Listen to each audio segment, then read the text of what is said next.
research to show how intelligent they are. And for a bird, it depends on the species. For some species, like that live on tidal flats, it takes them 3, 4, 5 years to learn how to feed properly.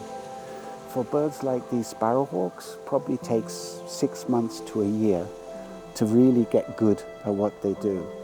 So that sparrowhawk, I'm guessing, was a young one, because trying to gain height where there's nowhere to help it gain height. And this is important to think about. As humans, when we walk through a landscape, we're only perceiving it through human eyes, human ears, human senses. It's paved, it's very comfortable. But if you're a bird or an insect, you're seeing this as a barrier or as a dead space. Yeah? And this is, once you start to look at these birds, please use it to reimagine the landscape. If I was a bird, if I was a butterfly, what kind of habitat would I need?